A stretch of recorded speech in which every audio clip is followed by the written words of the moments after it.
ശബരിമല യുവതീ പ്രവേശനത്തിൽ സർക്കാർ നിലപാട് തിരുത്തുമെന്നാണ് വാർത്തകൾ പുറത്തുവന്നത്. പക്ഷേ തൊട്ടുപുറകെ പാർട്ടി സെക്രട്ടറി എം.വി. ഗോവിന്ദന്റെ വാർത്താസമ്മേളനം വന്നത് നിലവിലെ സത്യവാങ്മൂലത്തിൽ ഉറച്ചു നിൽക്കും എന്നാണ്. അതായത് പഴയ നിലപാടിൽ നിന്ന് മാറ്റമില്ല എന്ന് എം.വി. ഗോവിന്ദൻ പറഞ്ഞു വെക്കുക കൂടി ചെയ്യുന്ന സാഹചര്യമുണ്ട്. ഇപ്പോൾ എറണാകുളത്ത് നിന്നും സുനിൽ എന്നൊരു പ്രേക്ഷകൻ ചേരുന്നുണ്ട്. സുനിൽ, പറയൂ. തീർച്ചയായിട്ടും തട്ടിപ്പാണ് ഇവരുടെ. ഇവരെ കൊണ്ട് ഇതൊന്നും ചെയ്യാൻ സാധിക്കില്ല. ഇവരിങ്ങനെ ചെയ്തു കഴിഞ്ഞാൽ തീർച്ചയായിട്ടും ഇവരുടെ അനുകൂലികളായിട്ടുള്ള മറ്റു മതക്കാർ ഇവർക്കെതിരെ തിരിയും. അപ്പൊ ഹിന്ദുക്കളെ നശിപ്പിക്കുക, ഹിന്ദുക്കളുടെ ആചാരങ്ങൾ ഇല്ലാതാക്കുക, അതുവഴി മറ്റു മതക്കാർക്കൂടെ സ്ഥാനങ്ങൾ കൊടുക്കുക, അതാണ് ഇവരുടെ ഉദ്ദേശം. ഇവർക്ക് ഹിന്ദുക്കളോട് യാതൊരു ചായവുമില്ല. ഈ തട്ടിപ്പ്, ഇവരുടെ ഇരട്ടത്താപ്പ് ദയവായി എല്ലാ ഹിന്ദുക്കളും മനസ്സിലാക്കണം. എനിക്ക് പറയാനുള്ളത് ഇവരുടെ കൂടെ നിൽക്കുന്ന കുറെ ഹിന്ദുക്കളുണ്ട്. അവർ ദയവായി ഇത് മനസ്സിലാക്കുക. അവരെ പറ്റിക്കുകയാണ്. മറ്റു മതക്കാർക്കൂടെ സ്പേസ് കൊടുത്ത് ഹിന്ദുക്കളെ ഇല്ലായ്മ ചെയ്യുക എന്നുള്ള ഒറ്റ നയമാണ് ഇവർക്കുള്ളൂ.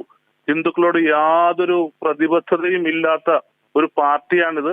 അതിൽ ഏറ്റവും പ്രധാനം ഈ പറയുന്ന എം.വി. ഗോവിന്ദൻ. അദ്ദേഹത്തിനൊരു നിലപാടുമില്ല. തരാതരത്തിൽ നിലപാട് മാറ്റുന്ന ഒരു വ്യക്തിയാണ് അദ്ദേഹം. ഇതെല്ലാ ഹിന്ദുക്കളും മനസ്സിലാക്കണം.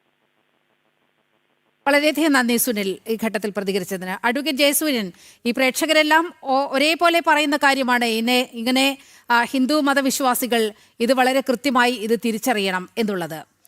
നോക്കൂ, നമ്മൾ കഴിഞ്ഞ കാലത്തെ തെരഞ്ഞെടുപ്പുകൾ നോക്കിയാൽ, CPM-ന്റെ പാർട്ടി സമ്മേളനങ്ങൾ നോക്കിയാൽ ഹൈന്ദവ വോട്ടുകൾ വ്യാപകമായി ചോരുന്നു. പ്രത്യേകിച്ചും ഈഴവ സമുദായത്തിൻ്റെയൊക്കെ വോട്ടുകൾ ഗണ്യമായി CPM-ൽ നിന്ന് പോകുന്നു എന്ന് വലിയ ഒരാശങ്ക CPM പങ്കുവച്ചിട്ടുണ്ട്. പാർട്ടി സമ്മേളനത്തിൽ പ്രത്യേക പ്രമേയമായൊക്കെ കൊണ്ടുവന്നതാണ്, വലിയ ആശങ്ക രേഖപ്പെടുത്തിയതാണ്. അപ്പോൾ സ്വാഭാവികമായും ആ വോട്ടുകൾ തിരികെ പിടിക്കേണ്ടതുണ്ട്. നമ്മൾ നേരത്തെ പറഞ്ഞ കാര്യത്തിലേക്കാണ് വരുന്നത്. ഇത്രയും കാലം ന്യൂനപക്ഷ സമുദായങ്ങളുടെ വലിയ പിന്തുണ CPM-ന് ലഭിച്ചിരുന്നു. പക്ഷേ ഇപ്പോൾ നിയമസഭാ തെരഞ്ഞെടുപ്പ് നടക്കുന്ന സമയത്ത് ജമാഅത്തെ ഇസ്ലാമി പൂർണ്ണമായും UDF-നൊപ്പം നിൽക്കുന്ന കാഴ്ച കാണുന്നുണ്ട്. മറ്റു ചില വിഭാഗങ്ങൾ LDF-നൊപ്പം നിൽക്കുന്ന ഒരു കാഴ്ചയും കാണുന്നുണ്ട്. അപ്പോൾ ന്യൂനപക്ഷങ്ങൾ ഇത്തവണ വളരെ കൃത്യമായി സഹായിക്കുമെന്നുള്ള കാര്യത്തിൽ പിണറായി വിജയന് ഒരു ഉറപ്പുമില്ല. അപ്പോൾ മറുപക്ഷത്ത് ആ വിട്ടുപോയ വോട്ടുകൾ എങ്ങനെയെങ്കിലും സമാഹരിക്കാനുള്ള ഒരു തത്രപ്പാണ്. യഥാർത്ഥത്തിൽ CPM-ന്റെ അങ്കലാപ്പല്ലേ ഇങ്ങനെ ഈ അഴകുഴമ്പൻ സമീപനത്തിലേക്ക് വരുന്നതിന് പിന്നിൽ? തീർച്ചയായിട്ടും വളരെ ശരിയാണ് പറഞ്ഞത്. അതായത് വലിയ അങ്കലാപ്പിൽപ്പെട്ടിരിക്കുകയാണ് CPM മാത്രമല്ല, ഇടതുപക്ഷ മുന്നണി മുഴുവൻ. കാരണമുണ്ട്. ഇവരെ സംബന്ധിച്ചിടത്തോളം ഇവർ പറയുന്ന ആശയങ്ങളും ആദർശങ്ങളും സാമൂഹ്യ മധ്യത്തിൽ നടപ്പാക്കാനുള്ള ആത്മാർത്ഥത ഇടതുപക്ഷ മുന്നണിക്കോ CPM-നോ ഉണ്ടായിരുന്നു എങ്കിൽ, ഇപ്പോഴെങ്കിലും അവശേഷിക്കുന്നുണ്ട് എങ്കിൽ, എന്തുകൊണ്ടാണ് ഈ പറയുന്ന അവസര സമത്വം, ലിംഗ സമത്വം എന്നൊക്കെ പറയുന്ന വലിയ ആദർശങ്ങൾ ഇസ്ലാം മതത്തിന്റെ മത കേന്ദ്രങ്ങളിൽ അല്ലെങ്കിൽ ആരാധനാലയങ്ങളിൽ നടപ്പാക്കാത്തത്? ഇത് കേരളത്തിന്റെ പൊതുസമൂഹം ഇവരോട് ചോദിക്കുന്നുണ്ട്.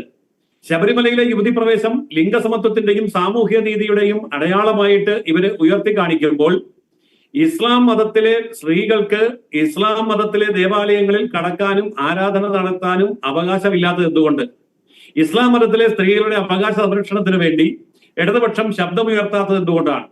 മാത്രമല്ല, സുന്നത്ത് പോലെയുള്ള പ്രാകൃതമായ പല കാര്യങ്ങളും പല ഇസ്ലാമിക രാജ്യങ്ങളും ഉപേക്ഷിച്ചു കഴിഞ്ഞിട്ടുണ്ടെങ്കിലും ഇന്നും നമ്മുടെ നാട്ടിൽ അതേപടി നിലനിൽക്കുകയാണ്. അതുപോലെ 4 വിവാഹം കഴിക്കാം എന്നുള്ള അനാചാരപരമായ കാര്യങ്ങളും നിലനിൽക്കുകയാണ്. ഇവിടെയൊന്നും പുരോഗമന പ്രസ്ഥാനമെന്ന് അഭിമാനിക്കുന്ന CPM-നോ ഇടതുപക്ഷ മുന്നണിക്കോ യാതൊരു അഭിപ്രായവും പറയാൻ കഴിയുന്നില്ല.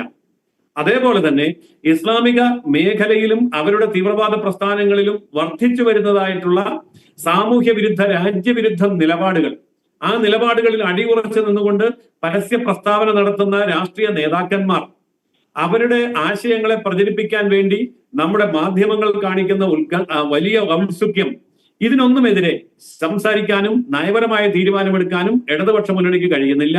അവർക്ക് നേതൃത്വം കൊടുക്കുന്ന CPM-ന് അത് ഒട്ടുമേ കഴിയുന്നില്ല. മറിച്ച് ഇപ്പൊ സംഭവിച്ചുകൊണ്ടിരിക്കുന്നത് എന്താണ്? ഇസ്ലാമിക തീവ്രവാദ പ്രസ്ഥാനങ്ങൾക്ക് കീഴടങ്ങി കൊടുത്തുകൊണ്ട് അവരുടെ സംഘടിത വോട്ട് ബാങ്കിനെ സ്വന്തമാക്കി അധികാരത്തിൽ എങ്ങനെയും തുടരുക എന്നുള്ള ഒരൊറ്റ ലക്ഷ്യമാണ് അവരെ ഇപ്പൊ നയിച്ചുകൊണ്ടിരിക്കുന്നത്. പക്ഷെ ഒരു കാര്യം വളരെ വ്യക്തമാണ്. നേരത്തെ സൂചിപ്പിച്ചതുപോലെ ഈഴവ സമുദായം ശബരിമല വിഷയത്തിൽ എടുത്തിരിക്കുന്ന ധീരമായ നിലപാടുകൾ ഈഴവ സമുദായം എന്നതിലുപരി മുഴുവൻ ഹൈന്ദവ വിഭാഗത്തിലെ സമുദായങ്ങളും ഒറ്റക്കെട്ടായി ഇടതുപക്ഷത്തിനെതിരെ തിരിയാനുള്ള ഒരു സാഹചര്യമാണ് ഇപ്പോൾ വന്നിരിക്കുന്നത്. ഇത് അവരെ അങ്ങേയറ്റം അലോസരപ്പെടുത്തുന്നുണ്ട്. അതുകൊണ്ടാണ് ഞാൻ നേരത്തെ പറഞ്ഞത്, പാർട്ടിയെ തൃപ്തിപ്പെടുത്താനുള്ള ഒരു ലൈനും ജനങ്ങളെ തൃപ്തിപ്പെടുത്താനുള്ള മറ്റൊരു ലൈനും ഇവർ കൈക്കൊള്ളും എന്ന് ഞാൻ പറഞ്ഞത്. അതോടൊപ്പം തന്നെ ഇടതുപക്ഷ മുന്നണിയിലെ ഘടകകക്ഷികളുടെ നിലനിൽപ്പും ഇടതുപക്ഷ മുന്നണിയുടെ അധികാരത്തിന്റെ നിലനിൽപ്പും അങ്ങേയറ്റം പ്രധാനമാണ് എന്നുള്ളത് കൊണ്ട് നിലപാടുകളിൽ മാറ്റം വരുത്താനും ചാടിക്കളിക്കാനും ഇവർക്ക് യാതൊരു മടിയുമില്ല. അല്ലെങ്കിൽ നോക്കൂ, കേരള ചരിത്രത്തിൽ എന്തിനൊക്കെ എതിരെയാണോ ഇടതുപക്ഷം അല്ലെങ്കിൽ കമ്മ്യൂണിസ്റ്റ് പ്രസ്ഥാനം നിലപാടെടുത്തത് അതിനെയൊക്കെ തന്നെ പിന്നീട് അംഗീകരിച്ച കാഴ്ച നമ്മൾ കാണുന്നുണ്ട്. അപ്പോൾ ഒരു കാലത്ത് എതിർക്കുകയും പിൽക്കാലത്ത് അനുകൂലിക്കുകയും ചെയ്യുക, അല്ലെങ്കിൽ ഒരു കാലത്ത് അനുകൂലിച്ചതിനെ പിൽക്കാലത്ത് എതിർക്കുക, തരാതരം നിലപാട് മാറ്റുന്നതിന്, അവസരവാദപരമായിട്ടുള്ള നിലപാടുകൾ സ്വീകരിക്കുന്നതിന് കമ്മ്യൂണിസ്റ്റ് പ്രസ്ഥാനങ്ങൾക്ക് യാതൊരു മടിയില്ല. അവരെ സംബന്ധിച്ചിടത്തോളം ഇത്രയേ ഉള്ളൂ, അധികാരത്തിൽ നിലനിൽക്കണം, അതിനുവേണ്ടി ഏത് വിട്ടുവീഴ്ചയും തയ്യാറാണ്. പക്ഷേ ആ കാര്യത്തിൽ ഇവർക്ക് കൃത്യമായ മറ്റൊരു അജണ്ടതയുള്ളത് ഹിന്ദു അടിത്തറ തകർക്കുക എന്നുള്ളതാണ്. ഹിന്ദു വികാരം, ദേശീയ വികാരം എപ്പോഴൊക്കെ ശക്തമായിട്ട് ഉയർന്നു വരുന്നോ അപ്പോഴൊക്കെ കമ്മ്യൂണിസം അടിയേറ്റ് വീണിട്ടുണ്ട്. അത് പശ്ചിമ ബംഗാളിലാണെങ്കിലും ത്രിപുരയിലാണെങ്കിലും അത് ബീഹാറിലാണെങ്കിലും തെലങ്കാനയിലാണെങ്കിലും നമ്മൾ കണ്ട കാഴ്ചയാണ്. കേരളത്തിലും ഇത് തന്നെയാണ് സംഭവിക്കുന്നത്. അതുകൊണ്ട് കമ്മ്യൂണിസ്റ്റ് പാർട്ടി ഇപ്പോൾ വലിയ ഒരു ക്രൈസിസിൽ അകപ്പെട്ടിരിക്കുകയാണ്. പ്രത്യയശാസ്ത്രപരമായ നിലപാടിൽ അടിയുറച്ചു നിൽക്കണമോ, അല്ലെങ്കിൽ മതന്യൂനപക്ഷങ്ങളെ അവരുടെ താല്പര്യങ്ങൾ സംരക്ഷിക്കണോ, അതോ തങ്ങൾക്ക് വോട്ടുകുത്തി നാളിതുവരെ ഞങ്ങളെ അധികാരത്തിലെത്തിയ ഹിന്ദുവിന്റെ ഒപ്പം നിൽക്കണമോ? ഇങ്ങനെ വലിയ ഒരു അന്തർ സംഘർഷത്തിലാണ് പാർട്ടി ചെന്നുപെട്ടിരിക്കുന്നത്.